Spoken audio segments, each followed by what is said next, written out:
Olá, tudo bem? Bem-vindos à 7ª temporada do podcast Direito Empresarial Café com Leite. Esse é o podcast perfeito para quem busca conhecimento jurídico durante a correria do dia a dia. É a sua biblioteca em áudio gratuita, repleta dos principais textos e autores do direito empresarial no Brasil. Eu sou Amanda Taide, mineira e cruzeirense na origem, com passagem em São Paulo, e candanga e fluminense de coração.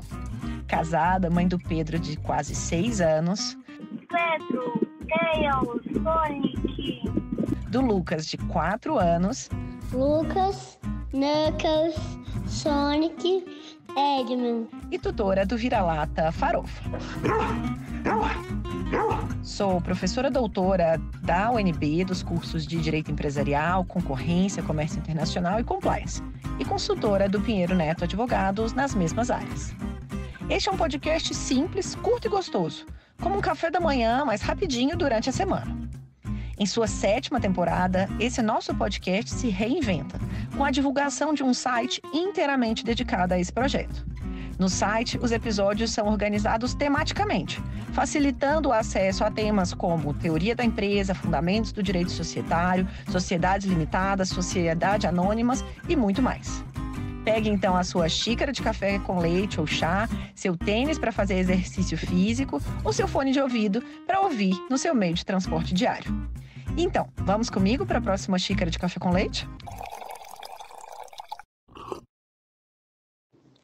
A nossa xícara de café com leite de Direito Empresarial de hoje vai tratar da tese de doutorado da Maria do Céu Marques Rosado, com o tema sobre o usufruto de ações.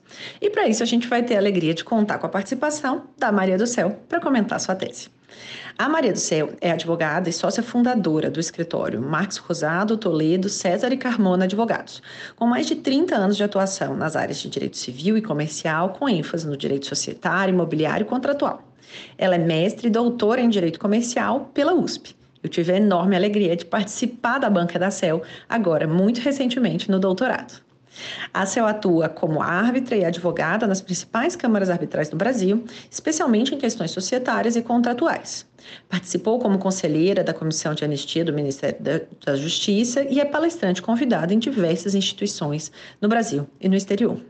Céu, é uma alegria enorme você ter aceitado o convite para participar do nosso podcast e por apresentar, de um modo simples, curto e gostoso, esse tema do usufruto de ações. Bom dia, Amanda, tudo bem? Bom, é uma alegria imensa poder estar aqui com você, com seus ouvintes, partilhando conhecimento e trazendo luz a tantos temas interessantes que suscitam um saudável debate sobre questões atuais de direito comercial. Obrigada por me permitir fazer parte de um grupo tão seleto que com certeza está construindo um acervo memorável que tem servido aos operadores do direito e com certeza será um legado para as futuras gerações. Eu sou fã do seu trabalho, sou fã do seu podcast e mais do que isso, assíduo ouvinte de todos os episódios, que assisto sempre com muito prazer. É muito bom estar aqui. Muitíssimo obrigada pelo convite.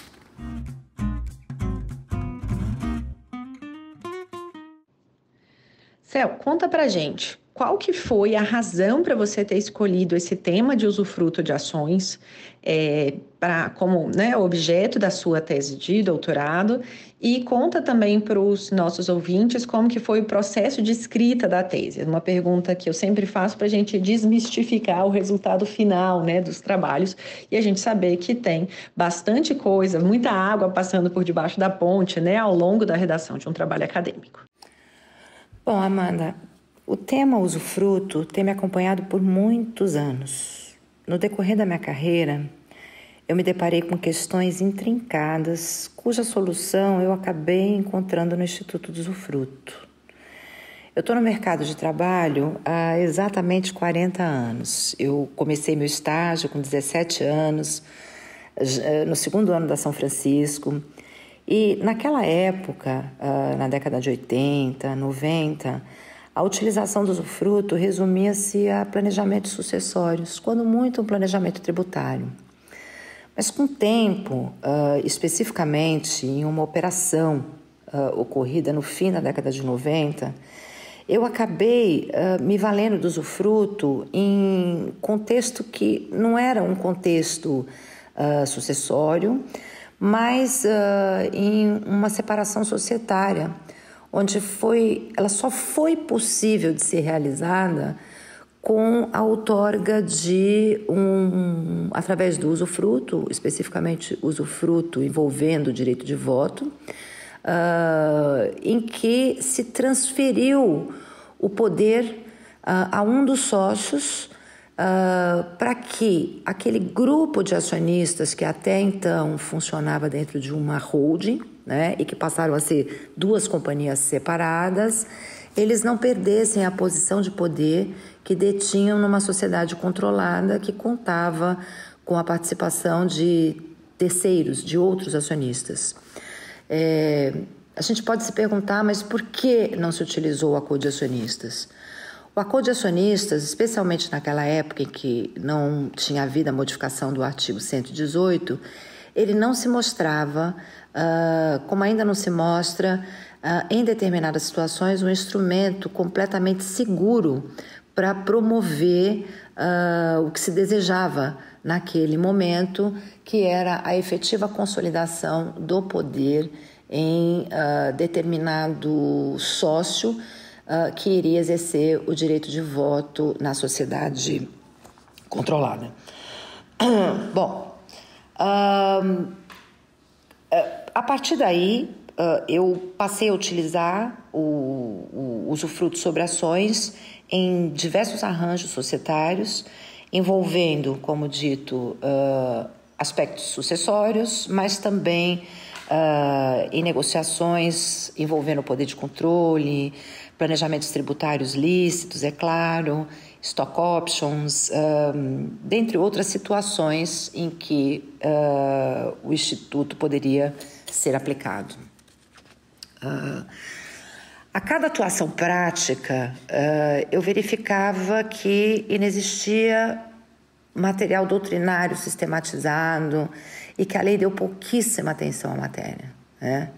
Mesmo na jurisprudência, eu percebia decisões díspares, sem uma linha mestra que norteasse aquela decisão, mas muito decisões baseadas em casuística, né?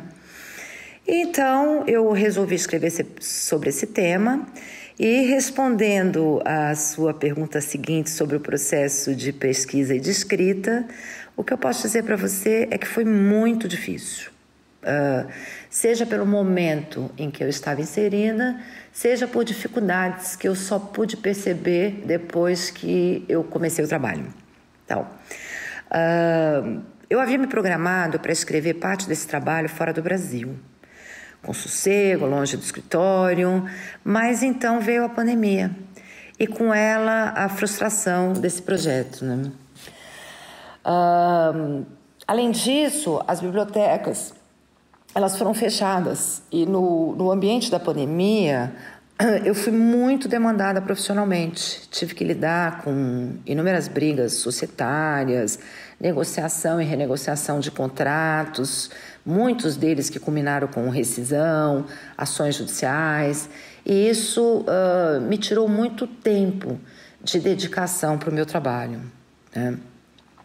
E sob o ponto de vista do tema em si, como o usufruto é um direito real, né, de uso e fruição de bem de terceiro, tal, que tem a dissociação da propriedade,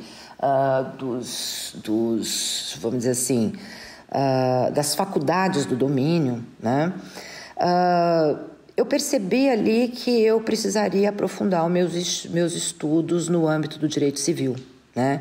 Sem um estudo dos aspectos civis do usufruto, seria impossível falar do usufruto de ações.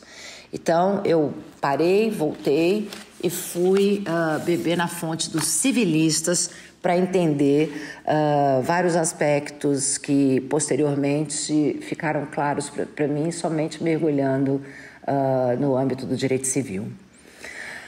Houve também, nesse momento, a percepção de que a lei civil que eu estava estudando e que passei a entender profundamente, ela era completamente voltada a um usufruto sobre coisas corpóreas, tangíveis, né?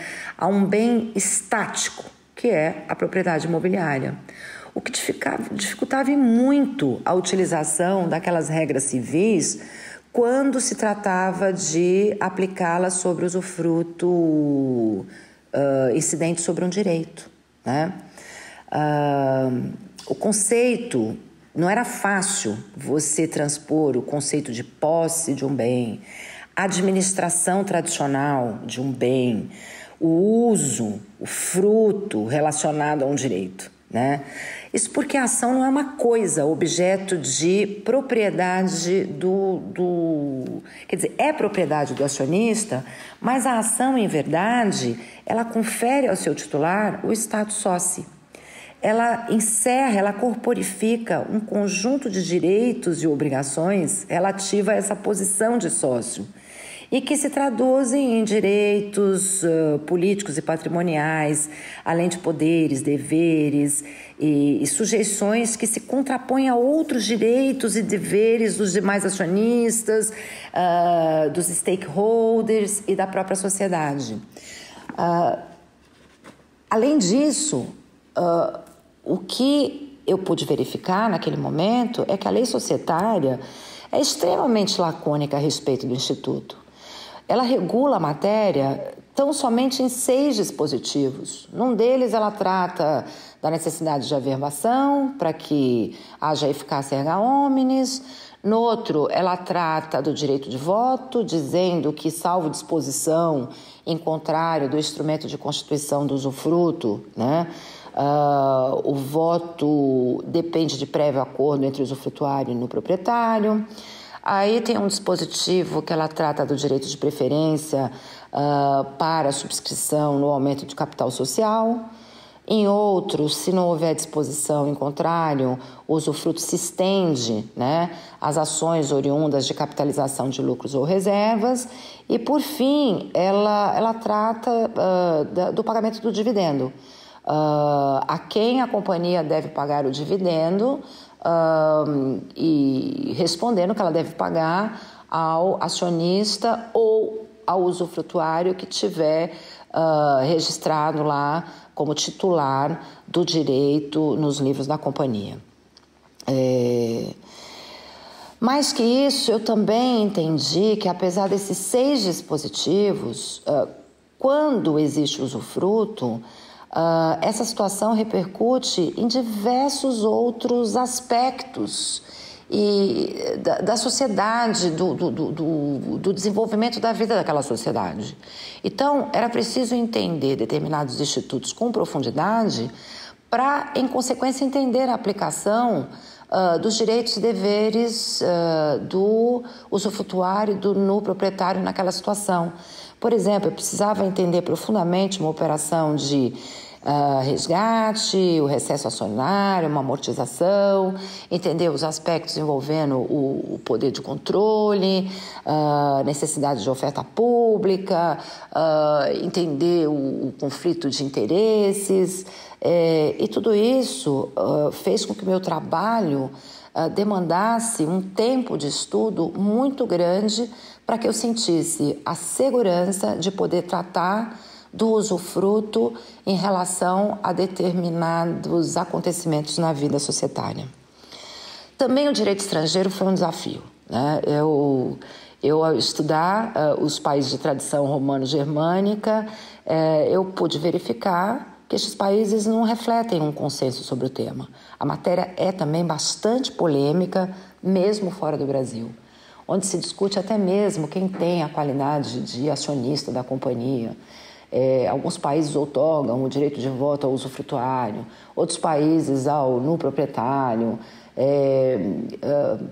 Assim, tudo isso foi uma dificuldade, porque a gente sempre espera encontrar uma luz lá de fora que ilumine, né, o tema que a gente está tratando, e, na verdade, eu vi que existe muito conflito e muito debate ainda sobre a matéria fora do Brasil. Com tudo isso, Amanda, respondendo a sua pergunta, eu posso dizer que o processo de pesquisa e de escrita dessa tese Ele foi árduo, difícil, mas eu acho que valeu muito a pena. E mais que isso, eu acho que eu consegui pavimentar uma estrada, obviamente que não é uma estrada completa, perfeita, ainda existe muita coisa para se desenvolver, muitas bifurcações a explorar, não só no que diz respeito ao usufruto incidente sobre as ações de uma companhia, mas também sobre cotas sociais, cotas de fundos regulados pela CVM. Pois se a riqueza antes era concentrada na propriedade imobiliária e migrou para as sociedades, especialmente a sociedade por ações, hoje a gente assiste uma nova forma de concentração de riquezas que vem migrando cada vez mais para essas novas estruturas. E eu gostaria de contar aqui um episódio que aconteceu com a minha orientadora, que no caso foi a querida professora doutora Paula Forgione. Chegou um determinado momento e que eu estava estudando e escrevendo, e diante de tanta polêmica em torno do tema, chegou um determinado momento que ela teve que me acudir, pois eu dizia o tempo inteiro assim: Paula do céu, como que eu vou enfrentar uma banca? Porque eu estou em estado catatônico, eu estou começando a achar que não deveria existir usufruto sobre ações, que deveria ser proibido instituir usufruto sobre ações de uma companhia. Eu acho que isso bem mostra para você a dificuldade que foi o desenvolvimento desse trabalho.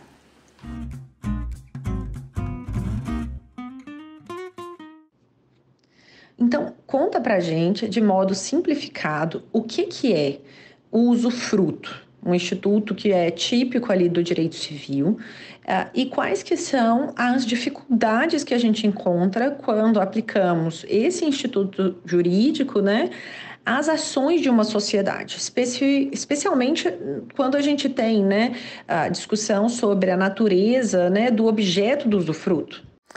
Bem, vamos começar sobre o que é o usufruto, né? Usufruto, ele tem origem no direito romano, é um direito real, temporário. Temporário porque ele não pode ser perpétuo, quando muito vitalício, em se tratando de pessoa física, e por 30 anos, em se tratando de pessoa jurídica. Esse direito é um direito real de uso, de fruição sobre um bem de terceiro, em que as faculdades que compõem o direito de propriedade, elas estão dissociadas, né? O proprietário, que vai ser designado no proprietário, ele conserva um direito de propriedade com restrição, ficando essa propriedade desnudada da posse, uso e fruição, daí porque se fala em nua propriedade e no proprietário. E o usufrutuário, por sua vez, ele vai retirar deste bem, que é de terceiro, os frutos, as utilidades que vierem a ser produzidas, com a condição de que ele não altere a natureza e a substância da coisa, que é o princípio salva rerum substância. O usufruto é um ônus que pode recair sobre coisas materiais e imateriais, corpóreas, incorpóreas, bens móveis ou imóveis, consumíveis ou inconsumíveis, fungíveis ou infungíveis, é o que a gente chama de quase usufruto. Créditos, pode ser sobre um patrimônio inteiro ou parte desse patrimônio. E também, como no caso das ações, ele pode incidir sobre um direito, né?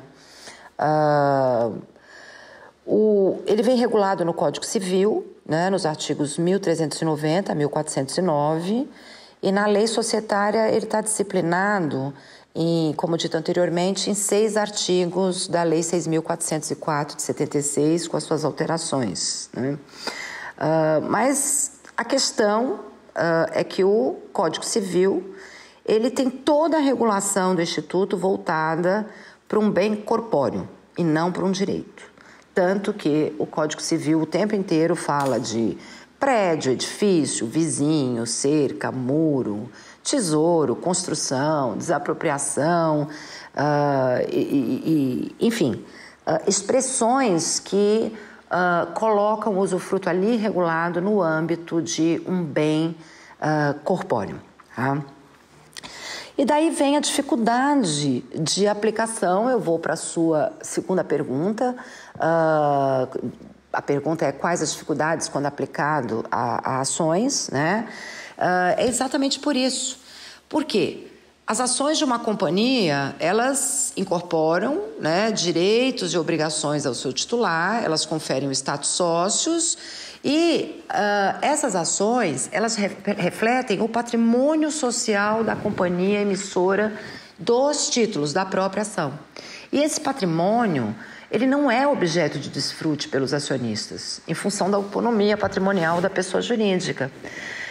Isso significa dizer que, sob o ponto de vista jurídico, o usufruto recai sobre as ações, mas, sob o ponto de vista econômico, ele recai sobre o patrimônio social e, em última análise, sobre a empresa, que possui uma realidade dinâmica, imutável, em contraposição àquele bem estático, né, e imutável, que é regulado no usufruto sobre coisas móveis, especialmente sobre coisas, sobre a propriedade imobiliária, né? Além disso, a gestão de uma companhia, ela tem peculiaridades próprias. Quando o Código Civil fala da administração do bem objeto de usufruto, né, é uma administração que ela não conversa com a gestão da companhia cujas ações são objeto de usufruto, né?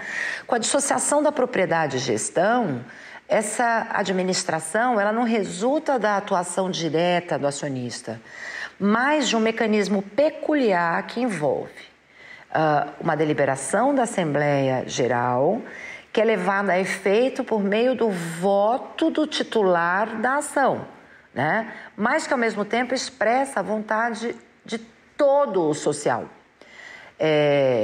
Ela também é gerida por meio da deliberação do Conselho de Administração, quando existente, ou da diretoria. E se sujeita também à fiscalização de um órgão colegiado, que é o Conselho Fiscal. Quando se fala em ações também, é importante ter em mente que existe uma relação trilateral ou até mesmo multilateral. Há a figura do no proprietário, do usufrutuário, tem a sociedade emissora, né, dos títulos, existem os interesses, direitos dos demais acionistas, os stakeholders, e o interesse do usufrutuário é a fruição da ação mediante a extração de máxima vantagem patrimonial por meio de percepção de dividendos. Em contraposição, o no proprietário, ele tem como vetor da sua atuação a conservação e o crescimento do patrimônio, vamos dizer assim, do patrimônio líquido da companhia, que ele só poderá usufruir das vantagens patrimoniais após a extinção desse usufruto, né? Além disso, existe o interesse da própria companhia, ou seja, precisa ser assegurado o regular funcionamento da companhia e daqueles que mantêm relações com essa companhia, né? Diante disso, toda dificuldade reside na delimitação da posição jurídica de cada parte envolvida nessa relação jurídica. Os limites e a extensão dos direitos que podem ou devem ser exercidos pelo usufrutuário de um lado, no proprietário do outro lado, e em que medida a companhia está obrigada a acatar essa regulação feita entre o usufrutuário e no proprietário, em que medida que ela pode acatar ou ela deve acatar, né? Quais são os limites da autonomia da vontade das partes? O voto, sem dúvida alguma, é o grande desafio, né?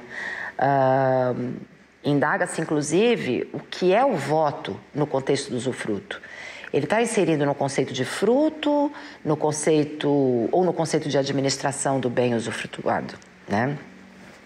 A lei das sociedades por ações, ela adota uma posição de que o voto, salvo determinação diversa do instrumento de constituição do usufruto, ele deve ser exercido de comum acordo entre o usufrutuário e o proprietário, Mas, ao mesmo tempo, essa lei ela não oferece um mecanismo eficaz e célere para situações de eventual impasse que exista entre ambos, e tampouco ela estabelece a quem são atribuídos, né, os direitos de fiscalização, informação, o direito de recesso, de impugnar deliberações, dentre tantos outros direitos.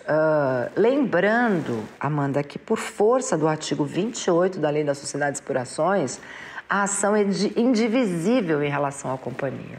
O usufruto constituiria uma exceção a esse princípio e a lei não resolve, não dá a solução para conflitos que possam existir acerca da titularidade ou, como diz o professor Comparato, a legitimação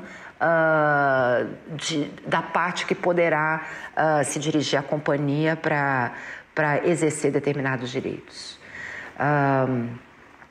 É muito difícil, com a redação do Código Civil, transpor conceitos, né, lá existentes, como, por exemplo, o que significa conservar a natureza e substância da ação, né, que confere o status sócio e corporifica direitos e obrigações, que irradiam efeitos sobre os demais sócios, terceiros, sobre a sociedade e tal. O que significa isso? É muito difícil, porque na sociedade por ações você tem fenômenos como a cisão, a fusão, a incorporação, o resgate de ações, o recesso, conceitos esses que modificam a natureza dessa ação. Esses direitos, eles nascem a partir de um voto que pode ser predominante do usufrutuário, no proprietário, dependendo a quem se outorga o direito de voto, mas também podem ser não determinantes. Em resumo, Amanda, respondendo à sua pergunta de quais as dificuldades quando se aplica o usufruto de ações a uma companhia, eu diria, isso se deve à inadequação do Código Civil, ao laconismo da Lei das Sociedades por Ações, à ausência de uma disciplina legal acerca do usufruto de direitos, né? Às especificidades das ações de uma companhia, cujas ações, elas podem ser ordinárias, preferenciais, de fruição. Os acionistas titulares podem ter diferentes papéis, serem controladores, minoritários, investidores estratégicos. Essa própria companhia pode ser de capital aberto ou fechado, com capital concentrado ou disperso, com reduzido número de acionistas ou significativo número de acionistas. Ela pode ter um caráter predominantemente contratual ou pode ser institucional. Ora, o ônus pode recair sobre todas as ações da companhia, ações que representam controle, né? Existindo uma contraposição com o interesse minoritário. Essas ações podem não representar o controle, mas fazer parte do grupo de controle. Essas ações podem constituir uma minoria. Enfim, eu acho que eu encerro aqui o elenco dessas dificuldades, que mais parece uma lamúria, né? Porque eu acho que tudo isso que eu expus até aqui provam que é muito difícil essa transposição e esse debate povoou meus pensamentos por muito tempo e foram com essas questões que eu lidei na execução do meu trabalho.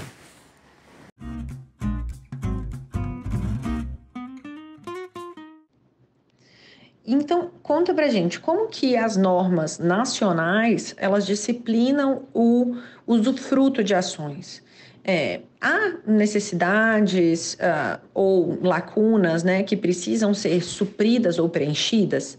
Como que a doutrina vem tentando auxiliar nesse contexto. A gente já teve um episódio anterior aqui do podcast com a Júlia comentando o texto, né, que é o artigo seminal do professor Fábio Conde Comparato sobre esse tema de usufrutos de ações. Então, conta pra gente como que são as normas, quais que são as lacunas e qual tem sido o papel da doutrina nesse tema.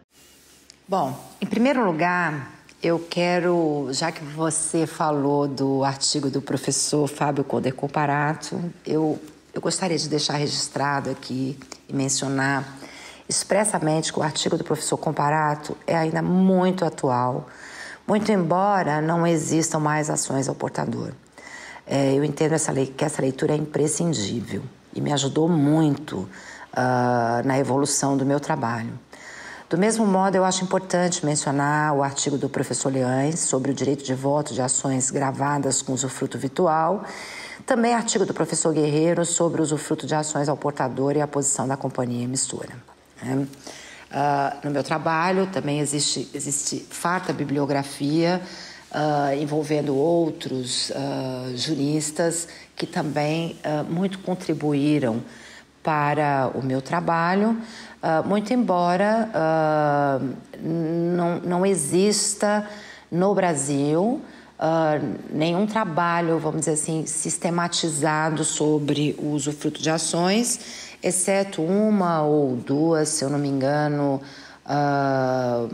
dissertações de mestrado que abordaram uma parte do tema. Quanto à sua questão sobre as normas que incidem sobre o usufruto de ações, é uma pergunta bem difícil. Eu vou tentar aqui resumir, né? Porque eu vou tentar ser breve, porque é amplo o espectro. O Código Civil trata das normas gerais do usufruto e a Lei das Sociedades por ações das normas especiais, né? Pelo artigo 1089 do Código Civil, a sociedade anônima ela vai se reger por lei especial, devendo ser aplicado o Código Civil nas omissões da lei societária. Ou seja, isso significa dizer que a lei das sociedades por ações por ser lei especial prevalece sobre o Código Civil, que é a lei geral, cabendo aí ao intérprete a tarefa de compatibilizar esses normativos e verificar em que medida as disposições de um e de outro podem ser integradas ou compatibilizadas. O Código Civil, ele trata da instituição do usufruto, que pode se dar a título gratuito, oneroso, inter vivos ou causa-mortes, aqui mediante testamento. E a instituição ela pode ser mediante deduction, em que o proprietário aliena a nua propriedade a terceiros e reserva para si o usufruto.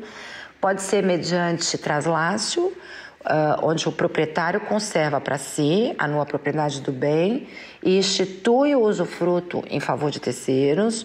Ou pode ser feito de modo que o proprietário, em um único ato, ele aliena a nua propriedade a determinada pessoa e institui o usufruto em favor de outro, né, de outrem. A lei, ela, tanto a civil quanto a societária, privilegia a autonomia da vontade e que tem como limite o respeito ao artigo 104, ou seja, o agente tem que ser capaz, o objeto lícito, tem que ter respeito à ordem pública, às normas cogentes. O usufruto, ele é inalienável, né, exatamente para proteger o que a lei repele, que é a perpetuação do usufruto. O Código Civil ele vai tratar de uma série de direitos e deveres do usufrutuário e do no proprietário e trata, em especial, dos direitos à posse, uso, administração, percepção dos frutos. E aqui reside a grande dificuldade de integração dessas normas de direito civil ao usufruto de ações. E eu vou te dar alguns exemplos. Por exemplo, quando diz que o usufrutuário ele tem o direito de posse e de uso. O que significa ter direito de posse ou, especialmente, de usar uma ação, né? Me parece um pouco difícil subsumir esse conceito à situação de um direito, como é a ação, né? Ou quando o Código Civil diz que o usufrutuário tem direito à administração do bem. No âmbito societário, o que é administrar? Votar é administrar? Votar, o que é votar? Votar é fruto. É possível fazer um usufruto somente do direito de voto? Ou o direito de voto é entendido como administração da ação? Então, existe muita polêmica em torno disso. Outro exemplo, com relação aos frutos, né? No caso de usufruto de ações, só se pode falar em fruto civil. O Código Civil diz que pertencerão ao proprietário os frutos civis vencidos na data inicial do usufruto e ao usufrutuário os vencidos na data em que cessa o usufruto. E diz ainda que os frutos serão percebidos dia a dia. Ora, pensemos no dividendo. Quais são os frutos vencidos e vincendos, né? São aqueles destinados no balanço pela administração, pode-se dizer que constituem-se parte do lucro, por exemplo, aquela parte que necessariamente deverá ser paga aos acionistas a título de dividendo obrigatório, ou serão somente os declarados, né? Os dividendos declarados pela Assembleia Geral? Há que se proporcionalizar a percepção desse dividendo conforme os lucros tenham sido gerados antes, durante ou depois do usufruto. A companhia tem que estar atenta a isso ou simplesmente ela vai pagar o dividendo a quem estiver inscrito como acionista ou usufrutuário ao tempo da declaração do dividendo? Sobre a norma que diz que os frutos serão percebidos dia a dia, parece incompatível com a dinâmica de uma sociedade em que os frutos, os dividendos ou os juros sobre capital próprio são determinados por período, semestral ou anual, conforme balanços, a gente falar em percepção dos frutos dia a dia, né? Outra questão interessante, trata o Código Civil da extinção e subrogação do usufruto. E aqui, Amanda, é uma questão de altíssima complexidade. E eu vou te dar alguns exemplos também. A lei civil fala de extinção do usufruto por destruição da coisa, ou quando o usufrutuário aliena, deteriora ou deixa arruinar os bens sem adoção de medidas de conservação. Que conceitos são esses? Em que hipóteses há a destruição da ação, a deterioração, a ruína da ação? Esses conceitos, eles se aplicam à transformação do tipo societário, às hipóteses de dissolução, recesso, resgate, cisão, fusão, incorporação, falência, ou até mesmo quando há uma alienação substancial dos ativos que compõem o patrimônio da companhia, né? Ou seja, todas essas hipóteses, como enquadrá-las perfeitamente naquilo que o Código Civil dispõe, mas voltado para um objeto completamente diferente de uma ação, né? E para que haja essas situações em que as ações serão afetadas, vamos dizer assim, entre aspas, destruídas, extintas, modificadas, né? É muito importante ter em mente que isso está atrelado ao voto, né? Nessas deliberações. Isso tem que ser pensado em um contexto em que o voto pode ser do usufrutuário, o voto pode ser do proprietário, como o voto pode depender de um consenso prévio de ambos, né? Independentemente de quem seja o titular do direito de voto, não se pode perder de vista que o usufrutuário tem o dever de conservar a coisa. Ele não pode alterar a destinação econômica do prédio na linguagem do Código Civil. E que, se entende, ele não pode alterar a destinação econômica do bem, né? E no caso da ação.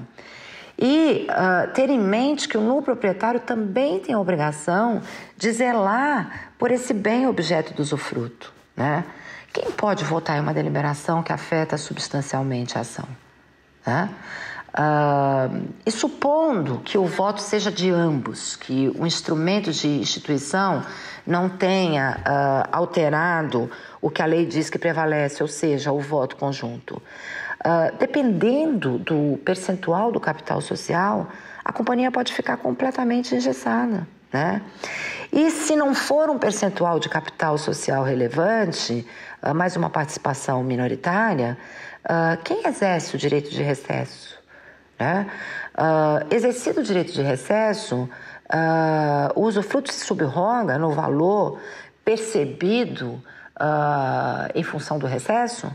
Todas essas são questões que o Código Civil não resolve e que a lei societária, do mesmo modo, não resolve. Enfim, com pouco tempo que eu disponho aqui, eu penso que esses poucos exemplos já serviram para o ouvinte capturar a problemática existente quanto a essa questão, né, de difícil compatibilização da lei societária com a lei civil e a quantidade de lacunas que existem a respeito dessa matéria, né? E aí eu respondo a sua segunda pergunta, que as normas que disciplinam é o Código Civil, a gente tem a lei societária, como eu já me referi antes, e a pergunta se há lacunas, sim, há lacunas. E quais lacunas precisam ser superadas ou preenchidas, essa é uma questão que eu não conseguiria responder no âmbito de um podcast, porque existem muitas lacunas a serem supridas e preenchidas, o que é demonstrado pelos exemplos não exaustivos que eu acabei de mencionar. Mas para que não fique um vazio na resposta, eu diria que a lei brasileira deveria determinar que o voto seja exercido por um único titular, usufrutuário ou no proprietário, de forma a proteger a sociedade e deixar para o âmbito das relações internas o litígio entre o usufrutuário e no proprietário, facultando tão somente o voto conjunto nos casos em que possa haver o perecimento da própria ação, como, por exemplo, no caso de recesso. A lei deveria deixar expresso a quem assiste o direito de fiscalização, informação, comparecimento em assembleia, o titular de impugnação de deliberações, o titular do ajuizamento de ação contra os administradores, que, na minha opinião, esse direito deveria ser facultado a ambos, né? Deveriam estar expressas as hipóteses de extinção e subrogação do usufruto. Por exemplo, a subrogação nos casos de cisão, incorporação de ações, fusão, se o produto do recesso, do resgate, vai ser atingido pelo fenômeno da subrogação. A lei deveria adotar um mecanismo de solução de impasse para o caso de voto em conjunto, a exemplo do que faz o artigo 129 da Lei das S.A.s. Mas, contudo, eu queria deixar registrado um ponto que eu entendo de suma importância. É que, não obstante a necessidade de uma alteração legislativa para parar algumas arestas, a gente não pode deixar de ressaltar a importância do cuidado e atenção que os advogados, os operadores do direito em geral, devem ter ao redigirem os instrumentos de constituição do usufruto. Porque nessa oportunidade é possível se mitigar eventuais controvérsias futuras, disciplinando especificamente determinadas questões que a gente sabe que pode ser objeto de litígio futuro.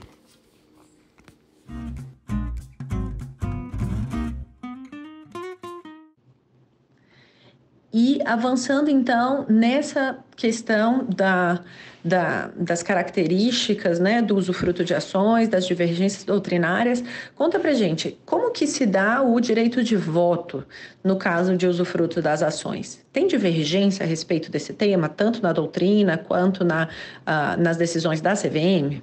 Amanda, a questão do voto das ações gravadas com usufruto é uma matéria de absoluta divergência. E segundo o professor Nelson Eisrich, uma das mais polêmicas no âmbito do direito societário. No Brasil, o artigo 114 da Lei das Sociedades por Ações dispõe que o exercício do direito de voto das ações gravadas com usufruto requer o prévio acordo entre o proprietário e o usufrutuário, salvo se disposto de forma diferente no instrumento de constituição. Esse não é o caminho adotado nos ordenamentos jurídicos estrangeiros que acabaram por eleger um único titular, ou no proprietário, como no caso da Espanha, ou o usufrutuário, como no caso da Itália. Existem muitas críticas em torno dessa disposição, porque isso significa dizer que se o voto for de ambos, e boa parte dos instrumentos acabam não disciplinando esse direito de voto, isso significa dizer que se não houver consenso, não haverá o voto das ações objeto de usufruto. A CVM já teve, sim, a oportunidade de se manifestar em um caso específico e entendeu pela suspensão do direito de voto, negando aos titulares dessas ações e que não obtiveram consenso prévio a eleição de administrador pelo processo de voto múltiplo e a instalação de conselho fiscal. Muitos doutrinadores entendem que o legislador foi bastante simplista e, na opinião de muitos, essa falta de definição clara sobre o titular do direito de voto gera uma ineficiência no funcionamento do mercado que pode, inclusive, levar a uma paralisação da companhia, um engessamento, um verdadeiro imobilismo. Há quem entenda que o voto tem que ser atribuído ao usufrutuário e outros que deve ser atribuído ao no proprietário, por diversos motivos que eu acho que a gente perderia muito tempo se eu desenvolvesse aqui as teses em torno de uma ou de outra vertente. Na minha opinião, o legitimado ao voto deveria ser eleito, ou seja, deveria haver um único legitimado ao voto. Quando esse voto for lesivo à companhia ou não atender aos interesses da parte que não detém o direito de votar e ele for determinante para a deliberação, ou seja, representa a maioria ou agrega essa maioria ou agrega uma unanimidade, né? Ou se contrapõe ao interesse da maioria em seja um direito de recesso, eu entendo que abre-se espaço para pleitos indenizatórios. Óbvio que existirão hipóteses em que se admitirá medidas tendentes à suspensão ou impedimento desse voto. Mas eu entendo que isso só é possível quando resultar lesão à companhia, não se podendo obter essas medidas por alegações de questões internas que envolvem o usufrutuário e no proprietário. Tudo isso em prol do quê? Do regular funcionamento da companhia. Bom, ainda no tema voto, eu acho importante registrar aqui que aquele que detém o direito de voto tem legitimidade para firmar acordo de acionistas, seja o usufrutuário ou no proprietário. Se o proprietário já havia firmado um acordo de acionistas antes da instituição do usufruto, o usufrutuário deve respeitá-lo. Se o usufrutuário celebra acordo de acionistas durante o usufruto, a validade deste acordo não poderá ser superior à existência do usufruto. E, uma vez extinto o usufruto, estará extinto o acordo de acionistas firmado pelo usufrutuário no curso do usufruto. Para que permaneça, a despeito da extinção do usufruto, é indispensável a anuência do no proprietário. E, em qualquer hipótese, o acordo de acionistas firmado pelo no proprietário ou pelo usufrutuário não poderá desrespeitar o pacto de usufruto firmado ou a lei, e assim como não poderá implicar prejuízo à parte não signatária deste acordo. E, por fim, ainda na matéria voto, vamos dizer assim, gostaria de abordar um tema não menos importante, de que no usufruto a qualidade de acionista é do no proprietário. No entanto, embora o usufrutuário não seja acionista, ele pode ser considerado acionista controlador nos termos do artigo 116 da Lei das Sociedades por Ações, caso possua o direito de voto que lhe assegure esse poder. A CVM entende ser obrigatória a realização de oferta pública para aquisição das ações dos demais acionistas diante da instituição de usufruto que contemple a transferência do exercício do direito de voto ao usufrutuário, que passa a ser o verdadeiro controlador. No entanto, é interessante notar que a lei, no artigo 254-A, entende que alienação de controle implica alienação de ações e não contemplou expressamente a alienação de um conjunto de direitos, como no caso do usufruto. Eu entendo particularmente que a CVM não está autorizada a exigir a realização de OPA, como ela pretende, por resolução, já que a lei não contempla expressamente essa obrigação, ou seja, a constituição de um direito real de usufruto não configura uma alienação de ações e essa situação se torna ainda mais clara da impossibilidade de exigência de uma OPA quando o usufruto é a título gratuito, já que a hipótese contemplada pela lei é tão somente no caso de alienação de ações a título oneroso. Acho que essas eram as principais considerações que eu tinha a fazer sobre esse polêmico direito de voto, muito embora coubesse aqui um debate muito mais extenso.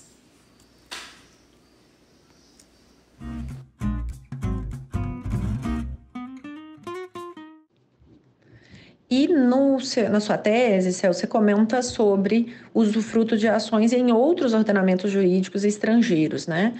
Que países que você analisou na sua tese? De que modo que o usufruto de ações nesses outros países divergem ou se aproximam, né, das normas nacionais?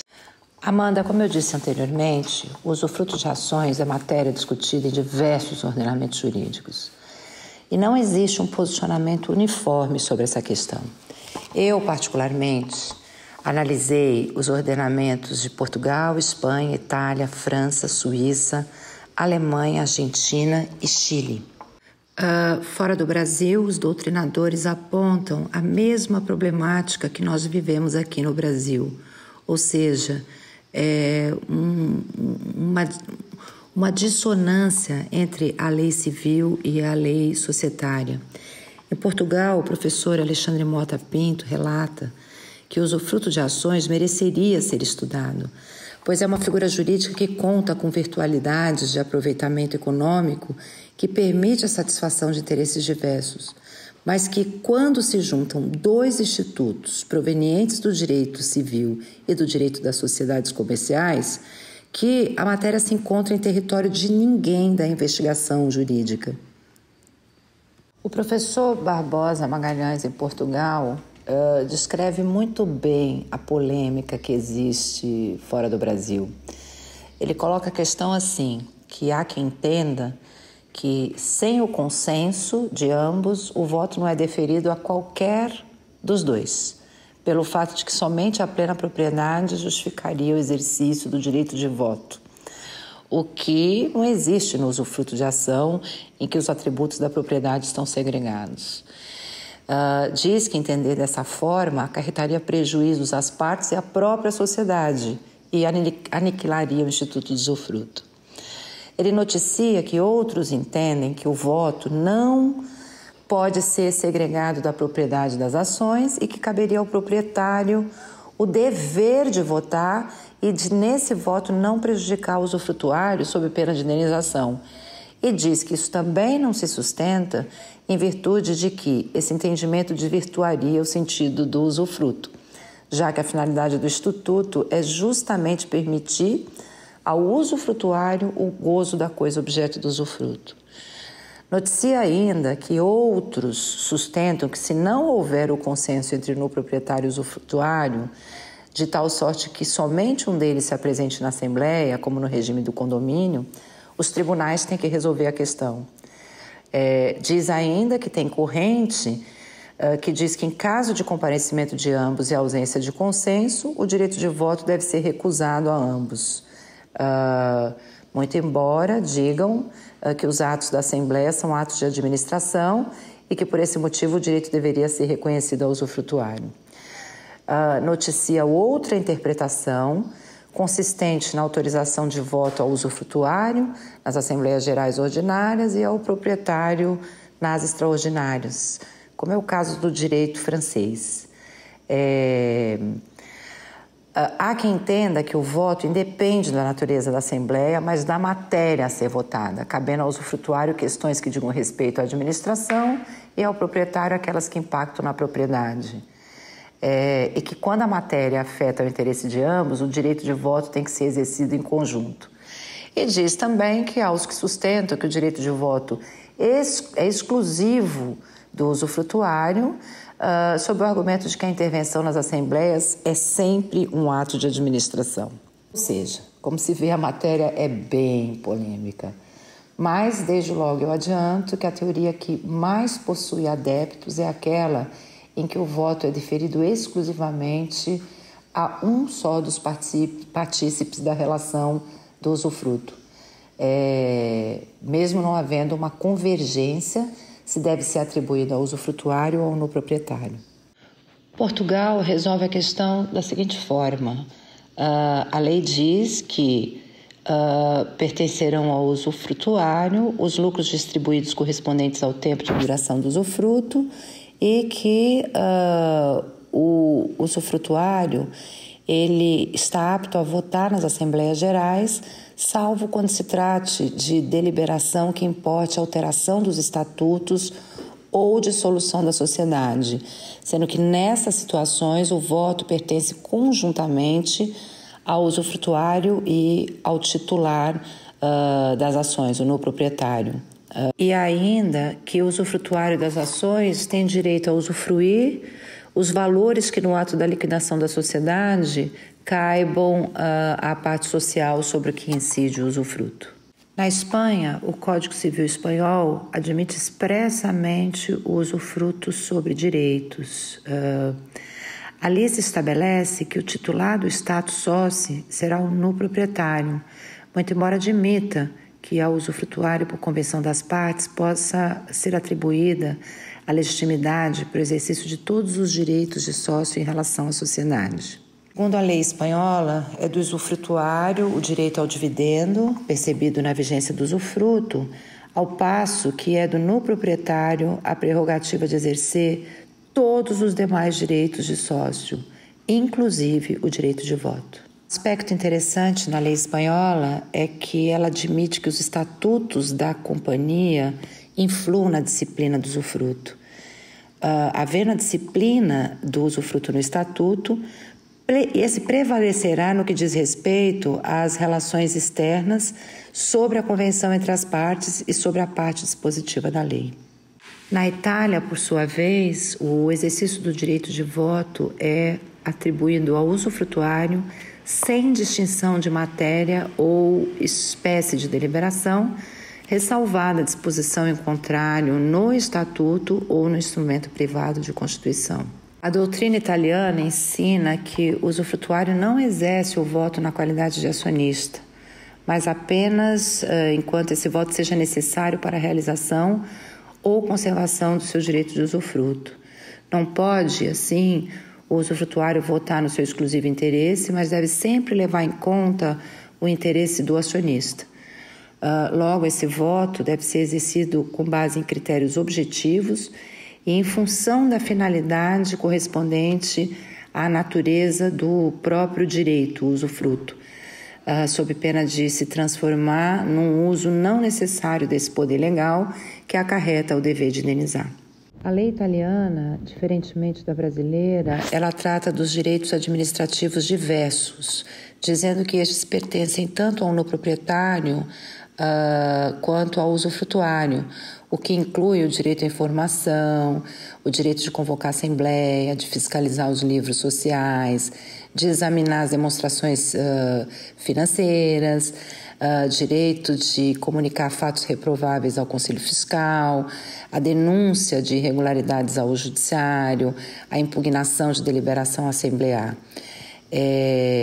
O direito de recesso não é considerado direito administrativo, já que é considerado que o exercício de tal faculdade pelo usufrutuário extrapolaria os limites do usufruto quanto à manutenção da substância do direito objeto do gravame, de modo que a titularidade do direito de recesso é integralmente detida pelo no proprietário. Na França, define-se a titularidade do direito com base na espécie de deliberação assemblear, como eu já assinalei anteriormente. Assim, será o usufrutuário que vota nas assembleias ordinárias e o no proprietário votará nas assembleias extraordinárias. Lá também é interessante que há a previsão de que o direito à informação é compartilhado entre o no proprietário e o usufrutuário, sem qualquer primazia de um sobre o outro ou distinção de espécie de informação. O legislador francês ele atribui a ambos os direitos acessórios, o que reduz esse conflito de interesses quando do exercício do direito de voto, em razão de que ambos terão domínio de todas as informações relevantes da companhia. A Suíça foi o primeiro país a outorgar exclusivamente ao usufrutuário o direito de voto. E lá pode um instrumento privado de constituição disciplinar a questão de modo diversa. Lá existe a previsão de que os direitos que emanam da ação, eles são exercidos pelo usufrutuário mediante representação. E isso quer dizer que o usufrutuário ele ficará obrigado a indenizar o no proprietário caso não leve em consideração os interesses deste no exercício dos direitos de acionista.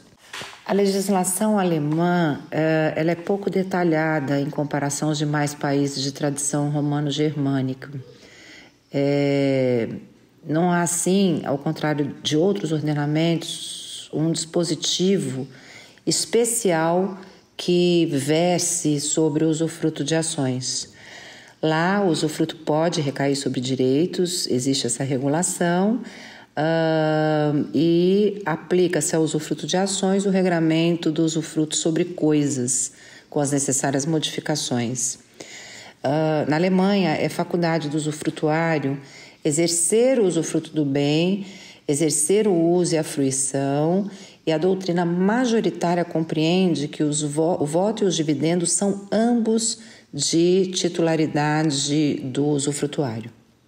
Na Argentina, a exemplo do direito espanhol, todos os direitos de conteúdo não patrimonial pertencem ao no proprietário, incluindo o voto.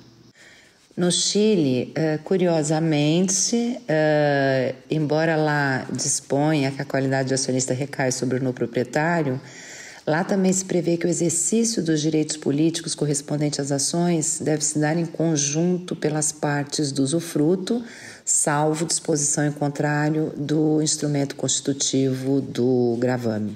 Assim, observa-se a mesma polêmica enfrentada no ordenamento brasileiro, pois a legislação impõe a necessidade de consenso prévio entre usufrutuário e no proprietário. Uma nota comum em todos os ordenamentos e que não suscita grandes controvérsias é o direito do usufrutuário ao dividendo. Muito embora se observem questões relacionadas, como no direito brasileiro, a percepção, se é dia a dia, se é periódica, ou aquela questão que eu mencionei anteriormente, sobre a quem pertence os frutos antes da instituição do usufruto ou após a sua extinção.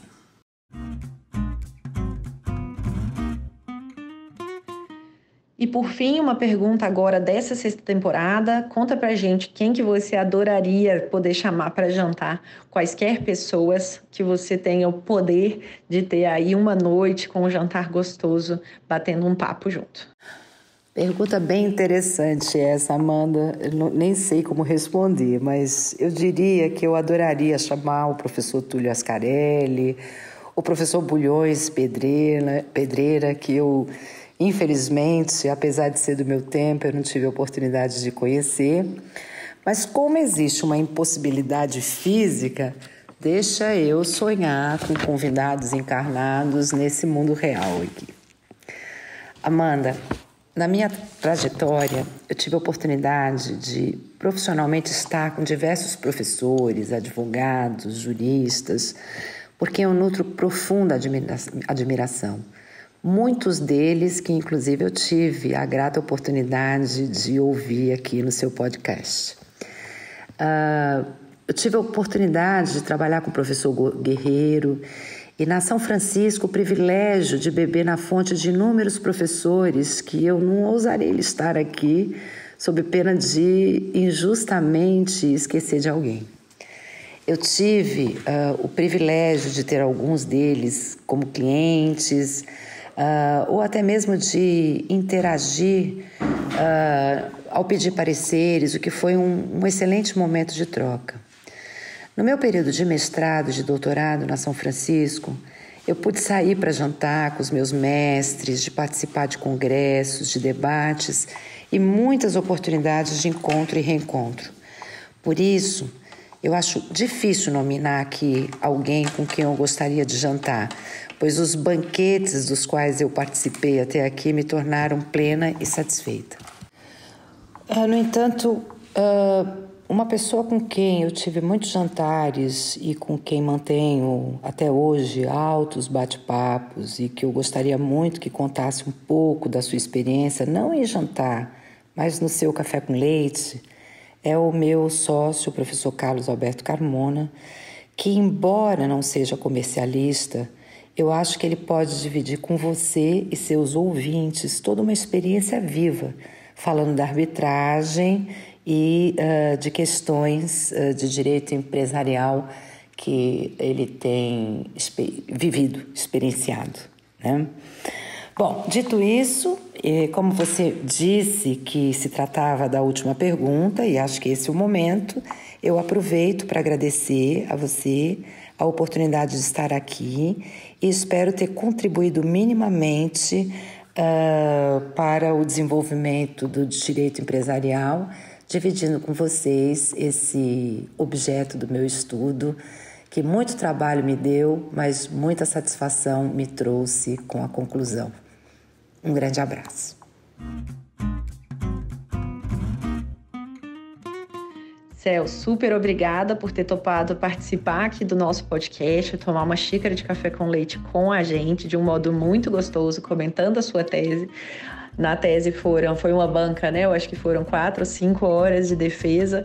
Aqui, realmente, um papo super leve, comentando essa tese. Espero que se torne um livro e que a gente possa ter a divulgação aqui desse tema no Brasil. Muito obrigada e até a próxima!